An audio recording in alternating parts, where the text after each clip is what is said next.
Hi, welcome to today's On This Day in Tudor History.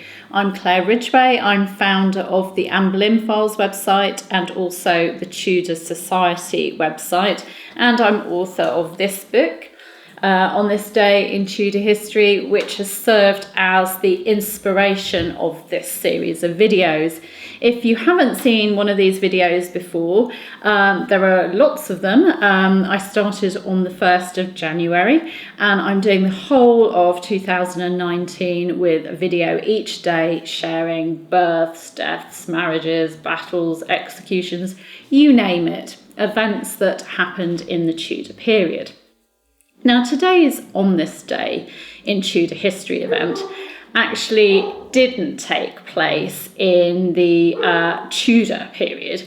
It took place in the Stuart period, but it's to do with a man who became known in Elizabeth I's reign, so he is relevant. It was on this day in history, the 1st of March 1520, that Thomas Campion, the famous Tudor and Stuart physician, poet and composer, died. He was laid to rest on the same day, that's very efficient for you, isn't it, at the Church of St Dunstan in the West, and that's situated in Fleet Street in London. Now, Campion was born in Elizabeth I's reign. He was born in 1567. And he was the son and second child of John Campion, who was cursitor to the Chancery Court, and John's wife, Lucy Searle. Now, Campion's father died when Campion was a child, when he was the age of 9. So Campion really was brought up by his stepfather. And in fact, he had 2 stepfathers, obviously one after the other. Campion was educated at Peterhouse at Cambridge, the University of Cambridge, before being admitted to Gray's Inn, which is one of the 4 inns of court, so legal, in London. He was admitted there in April 1586. Now, historian David Lindley notes that Campion actually didn't proceed to any formal qualifications either during his time at Peterhouse in Cambridge or at Gray's Inn, but that it was while he was at Gray's Inn that he began to become involved in acting in revels and also in composing pieces of music, composing songs.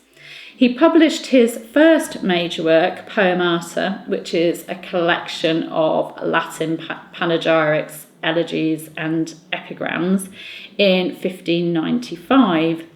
Then he mostly disappeared from view. We then have this sort of quiet period until we get to 1601, which of course is right at the end of Elizabeth I's reign, when a Book of Ayres, which included some of Campion's best-known compositions, was published.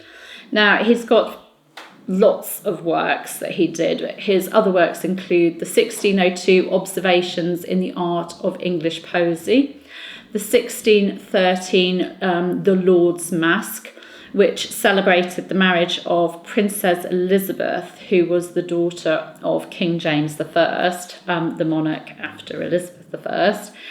That celebrated her marriage to Frederick V, Elector Palatine. He also wrote the Caversham Entertainment, which was written in 1613 for Queen Anne's visit to the home of Sir William Knowles. He wrote the Somerset Masque of 1613, which was written for the marriage of Frances Howard, who was daughter of the Earl of Suffolk, to Robert Carr. And he wrote the 1613 Songs of Mourning, as in mourning, grief type mourning, not mourning as part of the day. And that was about the death of Prince Henry in 1612. But the list is very long. There are so many works that he did of poetry, of sort of masques and entertainment, of songs. He was busy. Campion finally got a qualification in 1605 when he graduated from the University of Caen in France with an MD. And then after that, he returned to England and started working as a physician. So a very mixed life, this man, writing entertainment, court entertainment, writing poetry and songs, and being a medical doctor.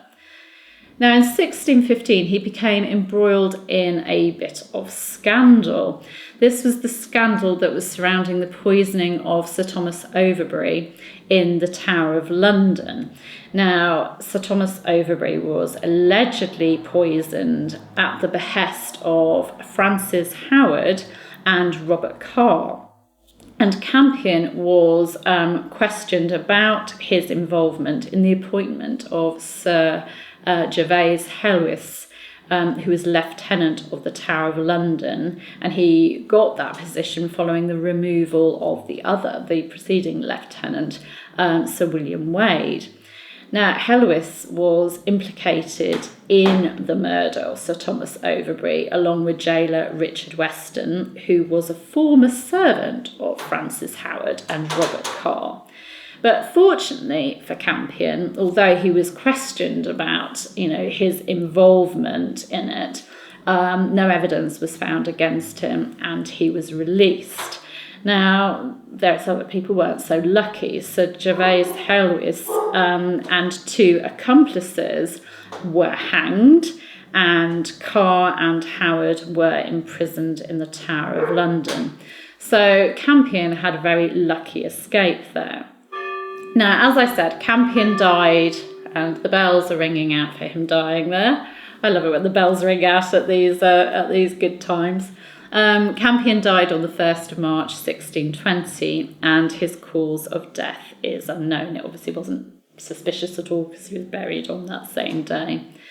His biography on the Poetry Foundation website, which is a really good website for looking up famous works and also biographies of poets, notes that although he had carved an important place for himself in the musical and literary world of James's court, he cannot be said to have been a success, at least not by late 20th century standards.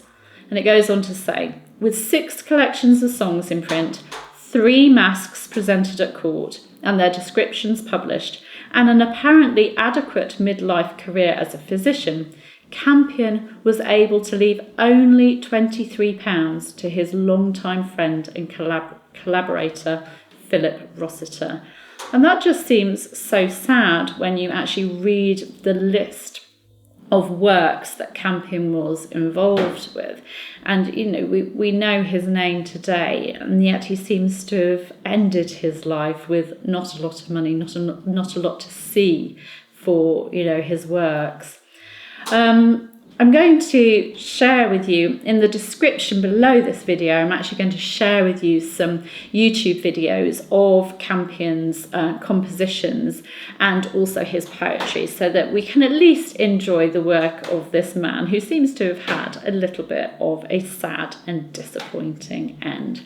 So that's Thomas Campion, who died on this day, not in Tudor history, but on this day in Stuart history, but became known during Elizabeth I's reign.